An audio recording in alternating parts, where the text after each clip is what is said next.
नमस्कार, मैं CL Bhardwaj TV देख रहे हैं आप। दिल्ली की देश की जो जंतर मंतर की जमीन है, उस पर संघर्ष जो है उनका लगातार जारी है। मेरे संग कुछ सैनिक भी मौजूद हैं। हो गए हैं सर, क्या लग रहा है कि सरकार बात सुने? क्योंकि सरकार तो चुनाव में भी है और अभी जो बोले राजनीति में काफी हलचल मची हुई है, क्योंकि राहुल गांधी की सदस्यता जो है वाराणसी से वो चली गई है। मैडम, सरकार जो है अभी पूर्व सैनिक को हल्के में ले रही है, इसको अभी सीरियस में नहीं ले रही है। जिस दिन सरकार सीरियस में ले लेगी ये मसला सॉल्व हो जाएगा। तो कैसे सर आपको भारी मिलने, क्योंकि संख्या बल भी आप लोग दिखा चुके हैं, पहली बार तो आप कर नहीं रहे, आप लोगों का पहले भी करा है, सरकार ने बात सुनी भी है। आप लोग के लिए खास तौर पे और सिर्फ आप लोग के लिए तो बना था ना, तो फिर क्यों ऐसी सब चीज हुआ? मैडम देखिए, जो सेकंड OROP के अंदर जो विसंगतियां जो हुई है, इसके अंदर एक फिल्मी डायलॉग है, मुझे अपनों ने लूटा गैरों में कहाँ दम था, मेरे किश्ती वहीं डूबी जहाँ पानी कम था। अगर ये सरकार की तरफ से कोई गलती हुआ होता तो सरकार तुरंत इसके ऊपर एक्शन लेती।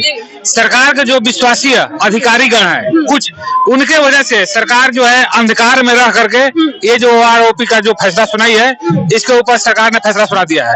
अब ये जो धरना प्रदर्शन चल रहा है, इससे सरकार जो है दो मुहा सांप की तरह हो गई है। इधर को जाए, अगर अधिकारी की बात को अवहेलना कर रही है, ORP जवानों की मांग रही है, तो अधिकारी के तरह से विश्वास टूट रहा है। अगर जवानों की ORP अगर मान रही है, मैंने एक दूसरे का हो रहा है, तो इसके ऊपर सरकार जो है धर्म संकट में फंसा हुआ है कि हम क्या करें।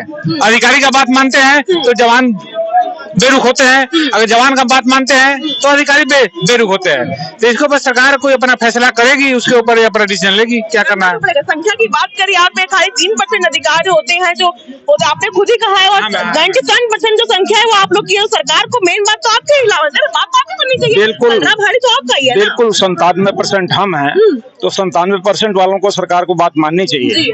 लेकिन शायद आधी सरकार के कानों में जू नहीं रेंग रही है कि ये सैनिक क्या कर सकते हैं। तो हम ऐसा मौका आएगा तो सरकार को दिखाएंगे कि हम क्या कर सकते हैं। मौका कब आएगा सर? 35 दिन आप यहाँ बैठे हो चुका है। पहले ऐसा है ना साहब कि मैं पहले भी यहाँ भी बोला था कि पहले दिन नम्रता से जो काम हो जाता है तो उसमें दूसरे कुछ करने की जरूरत नहीं है। अगर सरकार हमारी बातें ऐसी मान जाती है, नम्रता से मान जाती है, तो हमें जरूरी नहीं है कि हम कोई वो करें। अगर सरकार नहीं मानती है तो हमने ये प्रतिज्ञा कर रखा है कि यहीं पर हम समाधि ले लेंगे, शहीद हो जाएंगे यहीं पर आप शहीद हो जाएंगे। सर काफी बड़ी बात कह रहे हैं आप लोग, ये भी शहीद होंगे। क्या लगता है सर 35 दिन हो चुके हैं? हाँ जी, मेरा नाम सतीश कुमार सिंह, रिटायर्ड सूबेदार जी। मैं साहब के साथी हूँ। मेरा कुछ पॉइंट अलग हटके है, लेकिन स्ट्रॉन्ग पॉइंट है। साहब ने सारे पॉइंट रख दिया MSP, लेकिन एक है PMR, premature retired persons.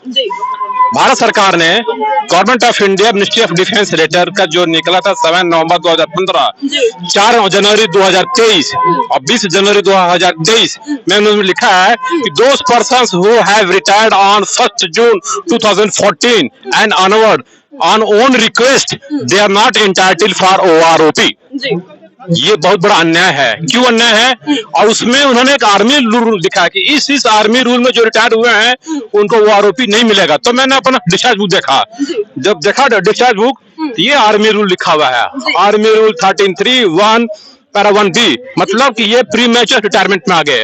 अब इन्होंने मुहर भी गलत लगाया है, इसको हमें जरूरत नहीं थी देखने की, लेकिन OROP में जो देखा था। अब मैं 28 साल नौकरी किया हूँ, ये देखिए 28 साल, अब दिखा सकते हैं, मैं पूरा प्रूफ के साथ दे रहा हूँ ताकि लोग देखें। 28 साल सर्विस एक सूबेदार की कलर सर्विस है। भारत सरकार और सैनिक के बीच में एक एग्रीमेंट होता है कि 15 साल जो नौकरी किया वो पेंशनेबल होता है। तो 15 साल हो गया।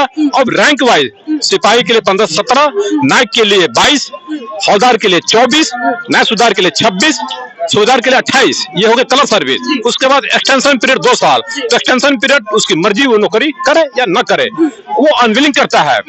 तो उस अनविलिंग को इन्होंने प्री मैच्योर का मुहर लगा दिया है। ये भी अपने एक साजिश है। मुहर प्री मैच्योर क्यों लगा है? क्यों नहीं उन्होंने लिखा कि retired after completion of colour service? यदि वो लगा होते तो ये आर्मी रूल नहीं लगता। अब इस आर्मी रूल लगा देने से मैं सतीश कुमार सिंह 28 साल नौकरी करने के बावजूद भी ओआरओपी बेनिफिट से बाहर हूँ। और मैं ही नहीं, हमारे जैसे लाखों लाखों लोग होंगे और आने वाली पीढ़ी होगी। और ये कब से लागू है?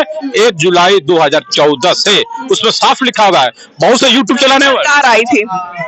नहीं, ये पॉलिसी निकली आपकी 2015 में और इसका रेक्टिफाइड किए 2014 में। रेक्टिफाइड किया क्या? और सीना ठोक के मुहर मार दिए कि इस आर्मी रूल पर 2014 के और 2014 के बाद का ओआरओपी नहीं मिलेगा। उन्होंने मुहर मार दिया मैडम। बहुत से ओआरओपी बोल रहे हैं नहीं, ये तो अभी के लागू है। मैं कहा साहब उसमें लिखा है विद इफेक्ट फ्रॉम 1 जून 2014। इतनी आती है अंग्रेजी। तो सरकार से ये अनुरोध है आपके माध्यम से, क्योंकि आप लोग संदेशवाहक हैं, जैसे गरुड़ महाराज थे संदेशवाहक, उसी तरह से आप लोग गरुड़ के लोग देव हैं। मैं आप लोगों से अनुरोध करता हूं कि इस मुद्दे को सरकार तक पहुंचाएं कि जो प्री मैच्योर रिटायरमेंट हो गए हैं वो भी तो एक सैनिक हैं, वो भी तो पेंशन लेते हैं। कोशिश हमारी जारी रहेगी। फिलहाल मैं आपकी बात में सर वापस लौटती हूँ। आपने कहा कि हमारी जो समाधि है वो यही बन जाएगी। नहीं लगता कि सर कि ऐसा होगा उससे पहले सरकार बात आपकी सुन लेगी, क्योंकि आप काफी बड़ी बात कह रहे हैं। नहीं, बात तो बड़ी कर रहे हैं, लेकिन हम ऐसा ये कह रहे हैं कि इसमें सरकार की गलती कम है, हमारे अफसरों की गलती ज्यादा है। अभी सरकार को क्या मालूम कि कैसे रैंक होते हैं, कितनी सर्विस होती है, इतना तो डिटेल में किसी भी सरकार को मालूम नहीं है। ये हमारे ऑफिसर जो बीच में रहे हैं। अब सवाल आता है कि जो अफसर्स हैं जिनका आप लोग बार बार कह रहे हैं गड़बड़ घोटाला करके जो बैठ गए, कब सुधरेंगे वो, कब लाइन पटरी पे आएंगे वो? ये तो सरकार ही जाने, सरकार ही कर सकती है, लाइन चला सकती है। और सरकार को चाहिए इसके बारे में बात करें। यहाँ भी ये बैठक होती है, उसमें हमारे रैंकों को भी शामिल किया जाए, उनसे भी बात किया जाए, तभी जाकर सरकार क्लियर होगी और सरकार इसको रेक्टिफाइड कर सकती है। नहीं लगता है सर कि कुछ और रणनीति बनानी पड़ेगी कि सरकार बात तो सुन नहीं रही है?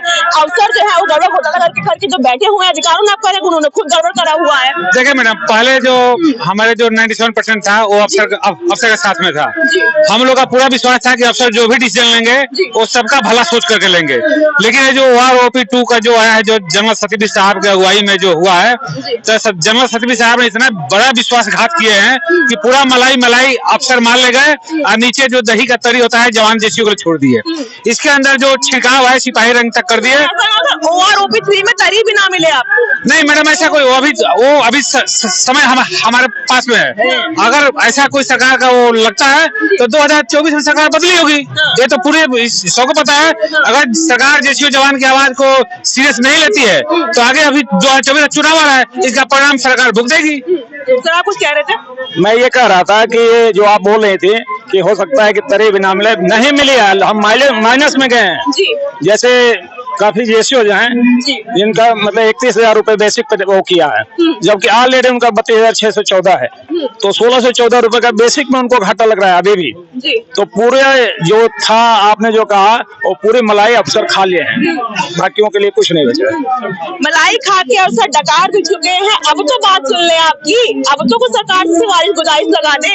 मैडम देखिए, सरकार हम लोग की बात सुनेगी। सरकार हम लोग की धैर्य की परीक्षा ले रही है। इस जो केंद्र की सरकार है इससे हम लोग ना उम्मीद नहीं है, उम्मीद है, लेकिन फिर भी जो असंतुष्ट जो है, जो हम लोग हैं, जो अपना विरोध प्रदर्शन कर रहे हैं कि सरकार मोदी जी जागिए और ये जो घोटाला हुआ है, जो धांधली हुआ है, जवान जैसी पीबीओआर। देखिए मैडम, दो चीज होता है सेना के अंदर। एक तो पीबीओआर होता है, पीबीओआर के अंदर सिपाही से लेकर के सुधार मेजर तक आते हैं, ऑनरी कैप्टन तक। और दूसरा होता है आईसी, जो ऑफिसर होते हैं। तो ये जो पीबीओआर जो सिपाही से लेकर सुधार मेजर ऑनरी कैप्टन तक है, ये इनको जो हमारे अधिकारी थे उन्होंने इनको दबा दिया। वो तो दबा तो पहले से भी रहे थे, लेकिन हम लोग आवाज नहीं उठा रहे थे। लेकिन जो सेकंड ओआरओपी के अंदर इतना हम लोग को दबा दिए हैं कि मजबूरन हम लोग को निकल कर बाहर आकर के अपना समस्या सरकार तक पहुंचाने के लिए हम कोशिश कर रहे हैं। मैडम मैं इस माध्यम से मैं जनता को भी चाहता हूं, क्योंकि आप ही लोगों का टैक्स, जनता का टैक्स पैसा इकट्ठा होता है और उसी से पैसे से हम लोग को पेंशन मिलती है, सैलरी मिलती है। सरकार हमें देगी कि नहीं देगी कोई बात नहीं, मैं आपसे मांग रहा हूं, आपकी मर्जी, दे चाहे ना दे, धरना देंगे, प्रदर्शन देंगे। साहब ने बोला जान दे देंगे, एक मुहावरा है, लेकिन जरूरत पड़े तो हम देश के लिए जान देंगे, किसी नेता के लिए नहीं। देश पर अभी भी कहीं अटैक हो जाए हम वॉलंटियर हो जाएंगे बॉर्डर पर जाने के लिए। लेकिन मैं जनता को बताना चाहता हूं आपके माध्यम से कि जनता आपका टैक्स का पैसा पीबीओआर 23,000 करोड़ रुपया जो ओआरओपी में सबको मिलना चाहिए नहीं मिला, दुरुपयोग हो रहा है क्योंकि 2.81 अफसर्स के लिए गुणांक हुआ, हमारे 2.57 हुआ, वहीं से ही ये बढ़ोतरी उनकी हो गई। और महोदय मैं ये भी कहना चाहता हूं कि जनता का भी दबाव पड़े, आप जैसे मीडिया लोग भी पूछें कि ये जो सैनिक जो कर रहे हैं, आप लोग क्या कर रहे हैं, प्री मैच्योर रिटायरमेंट को आप लोग छोड़ दिए, वो भी तो सैनिक हैं। 2.81 अफसर्स के लिए है और 2.57 जस्टिस के लिए है, अफसर्स के लिए क्यों नहीं है?